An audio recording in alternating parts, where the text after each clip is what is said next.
আগুন আমার মালিক জ্বালাইবে মানুষ এবং পাথর দ্বারা। এ দুনিয়াদার পাগল, জাহান্নামের আগুন কত তেজের হবে বাজান। দুনিয়ার আগুন যত বড় তেজের হোক না কেন, প্রথম জ্বালাবার জন্য নরম নরম জিনিস দিয়ে প্রথম আগুন জ্বালাইতে হয়। কিন্তু জাহান্নামের আগুন এমন তেজের হবে, প্রথম আমার মালিক আগুন জ্বালাইবি মানুষ এবং পাথর দ্বারা। আল্লাহ, আসলে তোমার আমার চিন্তাও নাই, চেষ্টাও নাই, গুনার কথা মনে করে চোখেও পানি নাই। কিন্তু মুসা আলাইহিস সালাতু ওয়াস সালাম রওনা করলো, পথের পাশে থেকে একটা পাথর যার যার কাঁদতে আছে। পাথর মুসা আলাইহিস সালাম জিজ্ঞাসা করে, পাথর তুমি কেন কান্দো? পাথর জামান খুইলা গেল, বলেন হে জামানার নবী মুসা, আপনি কোথায় রওনা করছেন? মালিকের সঙ্গে দেখা করার জন্য। পাথর বলে, হে জামানার নবী মুসা, আপনি একটু আমার কথা মাওলার কাছে বললেন যে মালিক তোমার ভয়, তোমার জাহান্নামের ভয়। পাথর কাঁদতে কাঁদতে নহর জারি করছে, পাথর তোমার জাহান্নামের আগুন থেকে মাপ চায়। মুসা আলাইহিস সালাম বলে, মালিক পাথর তোমার ভয়, জাহান্নামের ভয়, কাঁদতে কাঁদতে নহর জারি করছে, পাথর তোমার জাহান্নামের আগুন থেকে মাপ চায়। আল্লাহ রাব্বুল আলামিন বলে, হে জামানার নবী মুসা, তুমি পাথরকে জানাইও, সুসংবাদ দিও, ওকে আমি জাহান্নামের আগুনে জ্বালাবো না। মুসা আলাইহিস সালাতু ওয়াস সালাম এসে বলে, পাথর তোর কপাল ভালো, আমার মালিক তোর কান্না কবুল করছেন। পাথরের কান্না বন্ধ হয়ে গেল। কিছুদিন পরে যখন ওই পথ থেকে রওনা করলো নবী, দেখে পুনরায় আবার পাথর কান্দে। নবী ধমক দিয়ে বলে, পাথর তুই কি আমার কথা বিশ্বাস করো না, আবার কেন কান্দ? পাথর বলে, হে জামানার নবী মুসা, বিশ্বাস করছি, চিন্তা ভাবনা কইরা দেখলাম, আমি পাথর যদি না কান্দতাম আপনার নজরে আমি পড়তাম না, আর আপনার নজরে যদি আমি না পড়তাম, আমি পাথর জাহান্নাম থেকে মাপও পাইতাম না। যেই কান্নার উসিলে আমি পাথর জাহান্নাম থেকে মাপ পাইলাম, ওই কান্না আমি পাথর কিয়ামত পর্যন্ত আর ছাড়ব না। এ কবরের যাত্রীরা, তোমার আমার গুনার কথা মনে কইরা, জাহান্নামের কথা মনে কইরা, আমার মালিকের আযাব গজবের কথা মনে কইরা, তোমার আমার কেন চোখে পানি আসে? যেই মামলার তকদির নাই, ওই মামলারও কিন্তু খালাস নাই। বাজান, যত আল্লাহর ওলিদের ইতিহাস পড়বা, যত সাহাবায়ে কেরামদের ইতিহাস পড়বা, তারা কাঁদতে কাঁদতে মাওলার কবরে চলে গেছে। আল্লাহ, আমার দাদা জান রহমাতুল্লাহি আলাইহি, তিনি ইন্তেকালের আগে আগেও চোখের উপরে বইসা পাশেই কবরস্থান, তাকাইয়া তাকাইয়া পোলাপানের মতো করে চিল্লাইয়া কান্দে। যাদের জীবনটা মাওলার রাস্তায় কাটাইয়া দিল, তবু মন মানে না, কিভাবে অন্ধকার কবরে একা থাকবে?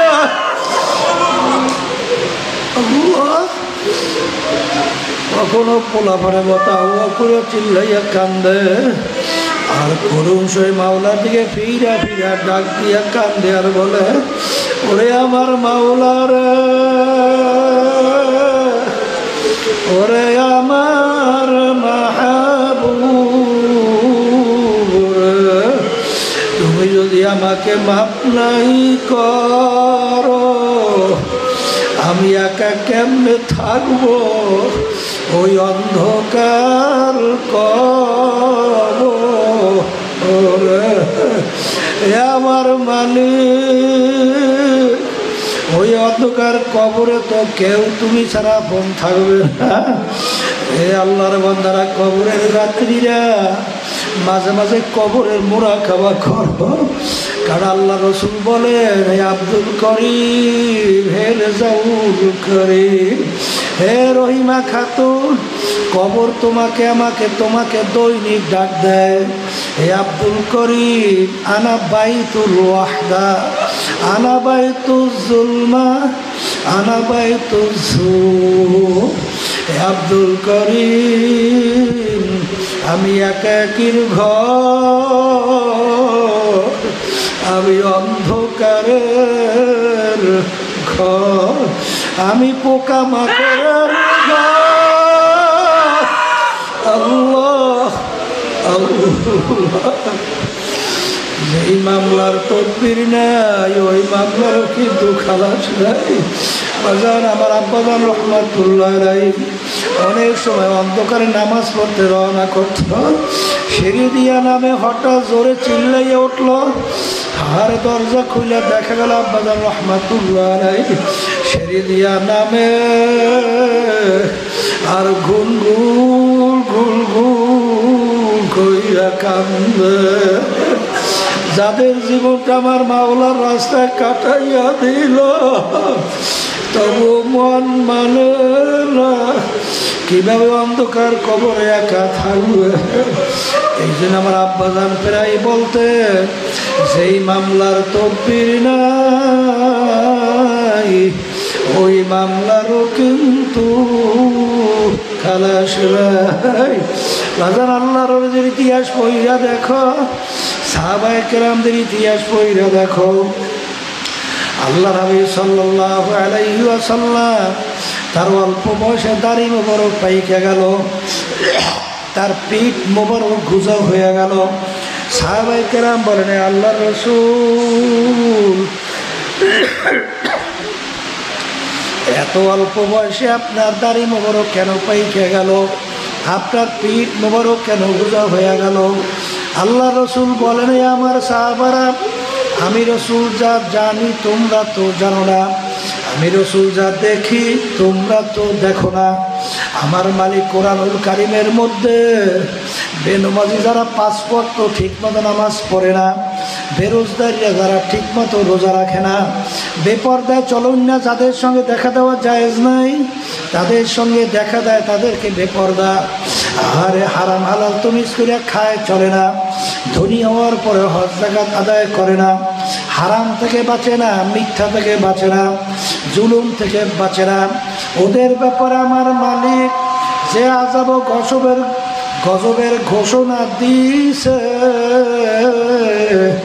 ওই 1 সেকেন্ডে আযাব সহ্য করার শক্তি দুনিয়ার কোনো মানুষের নাই। আমার উম্মত কিভাবে ওই জাহান্নামের আগুনে জ্বলবে, এই চিন্তায় আমি রসুলের দাড়ি পাইখা গেল, আমি রসুলের পিঠ গুজা হইয়া গেল। আমার উম্মত কিভাবে এই জাহান্নামের আগুনে জ্বলবে, আমার মালিকের এই আযাব কিভাবে সহ্য করবে? এ কবরের যাত্রীরা, আল্লাহ রসুল কিন্তু তার নিজের চিন্তায় দাঁড়িয়েও পাকে নাই, পিঠও গুজা হয় নাই। তোমার আমার চিন্তায় আল্লাহর হাবিবের দাড়ি মোবারক পাইকে গেল, পিঠ মোবারক গুজা হয়ে গেল। আল্লাহ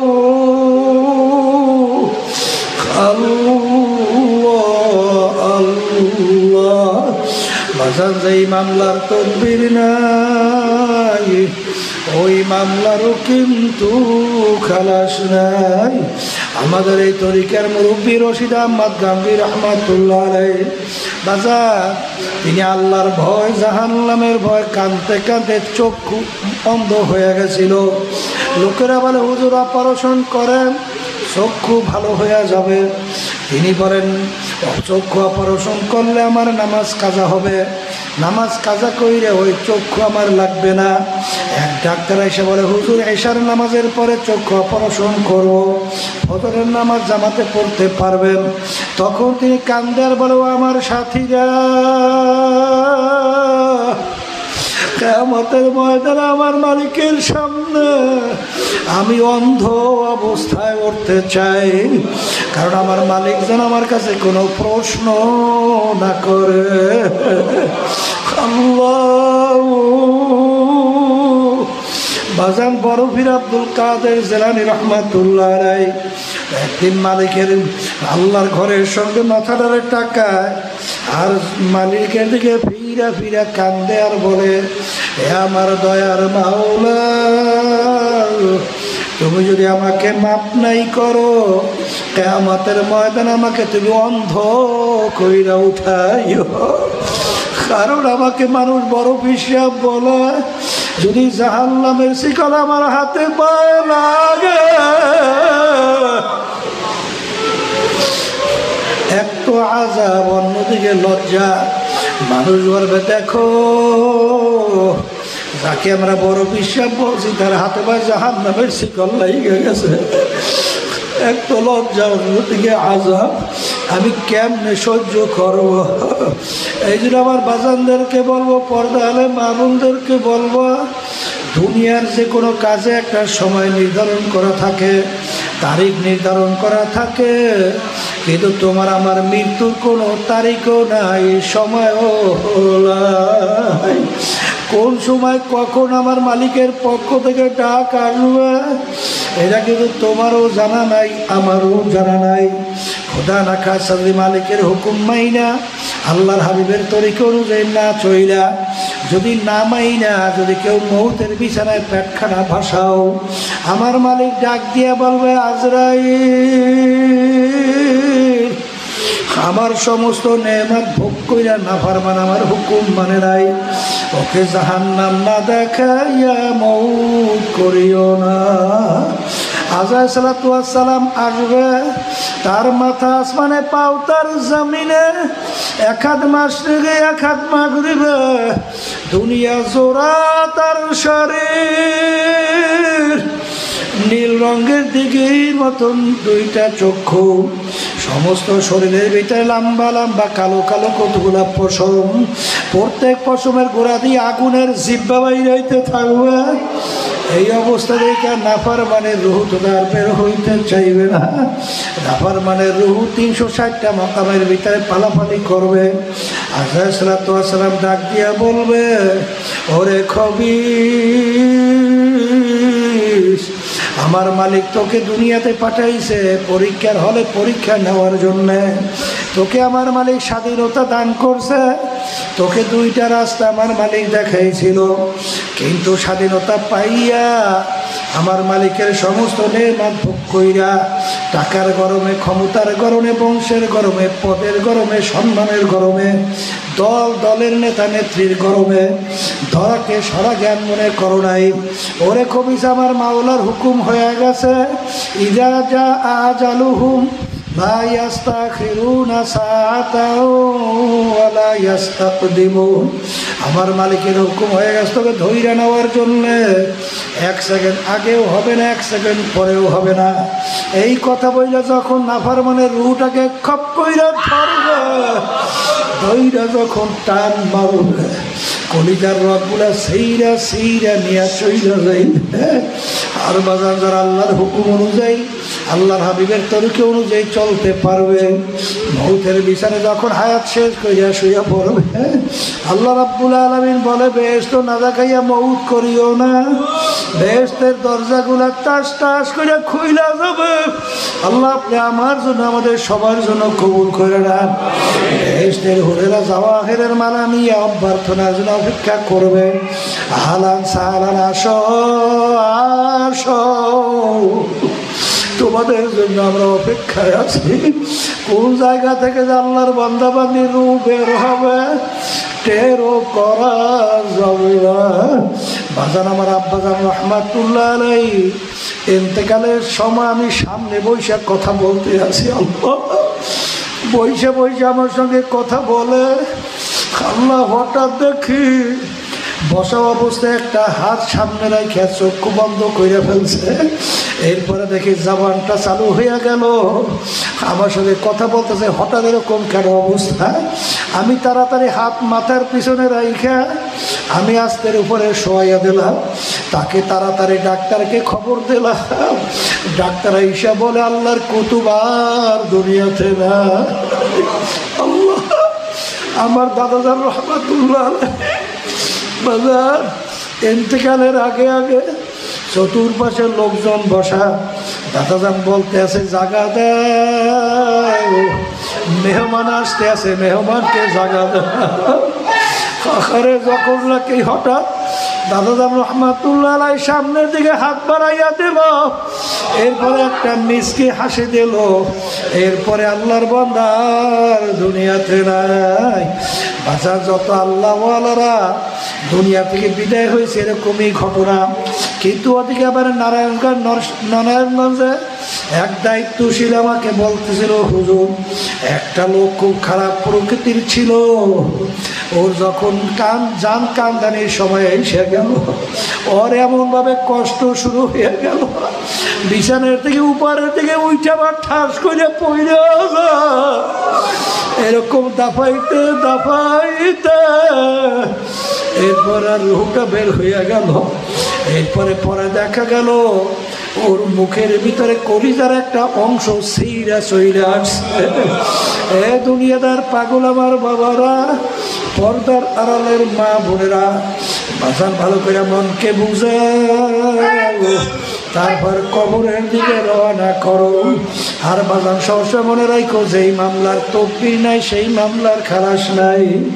বাজার আল্লাহর হুকুম নবীর তরিকা অনুযায়ী চলার জন্যে, গুনার থেকে ফেরার জন্য, নেক আমল করার জন্য, চোখে পানি আসার জন্য এই যে তরিকা শোনো, আমাদের চরমনার তরিকার নাম হলো চিশতিয়া সাবিরিয়া তরিকা। বাজার এই তরিকার 5টা ঔষধ আল্লাহর কুতুবেরা আপনার আমার জন্য রাইখা গেছে। আমার দাদা জানের কথা শুনছি, দাদাজান চ্যালেঞ্জ করে বলছিলেন, আমি চ্যালেঞ্জ করে বলছি তোমরা যদি ঠিকমতো 5 ঔষধ পালন করতে পারো, আল্লাহর রহমতের ভরসা করে বলতে পারি আল্লাহর ফজলে তোমাদেরকে শয়তান এবং না গুনার কাছেও নিতে পারবে না। লক্ষ লক্ষ মানুষ এই ঔষধ পরীক্ষা করিয়া দেখছে, বাজান কেউ ঠগে নাই। আগে নামাজ ভালো লাগতো না, এখন হুঁশ থাকতে নামাজ ছাড়তে পারে না। আগে চোখে পানি ছিল না, এখন ঠেকাইয়াও চোখে পানি রাখতে পারে না।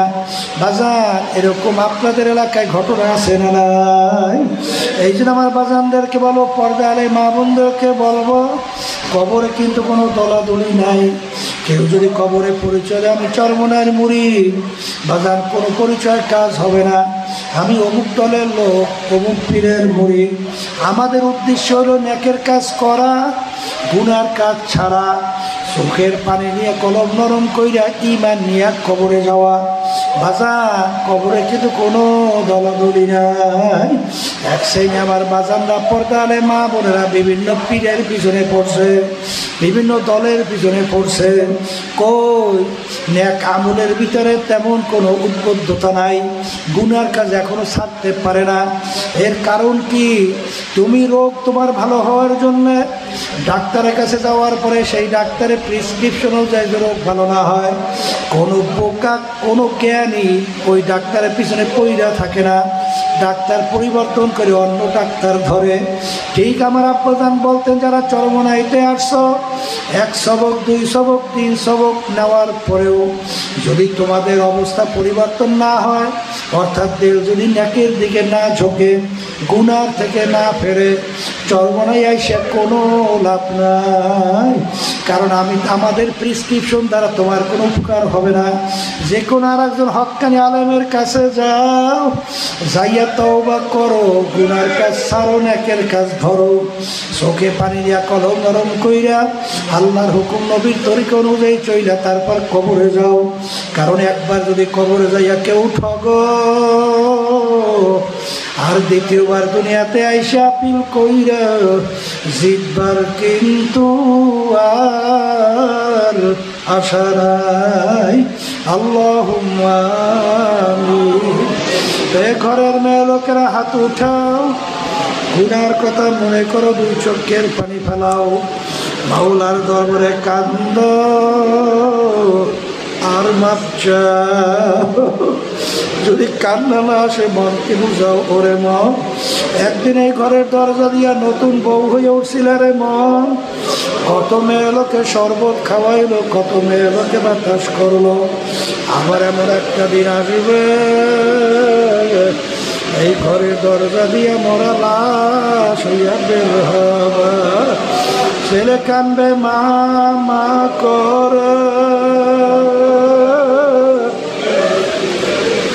মেয়ে কান্দে মা মা করে, জবাব তো আর দিবা না। আল্লাহ, আপনি একটি মাহফিলের ময়দানের দিকে তাকাইয়া দেখেন আপনার বান্দারা কিভাবে কান্দে। মালিক, আমাদের ছেলেও মরে নাই, মেয়েও মরে নাই, গুনাহ করে বসছি রে, মাফ করে দেন গো মাওলা, মাফ করে দেন। আল্লাহর বান্দারা জোর করিয়া কান্দে, জোর করিয়া কান্দে। সন্তান মারা গেলে চোখে পানি আসে, সম্পদ নষ্ট হয়ে গেলে চোখের ভিতরে পানি আসে।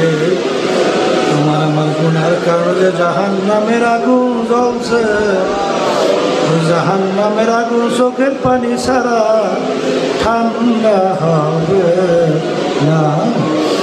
আল্লাহ, যাদের সে মাহফিল হইল, যারা মাহফিলের জন্য চেষ্টা করনি সাহায্য করলো, আমরা যারা মাহফিলে উপস্থিত হয়ে গেলাম, আমাদের সবাই উপরে খাস মেহেরবানি নাজর করেন আল্লাহ।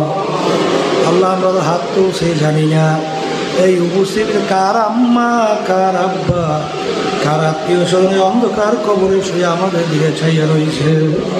মালিক, আমরা দোয়া করলাম, দয়া মায়া করে আপনি তাদের কবরকে বেহেশতের বাগান বানায়া।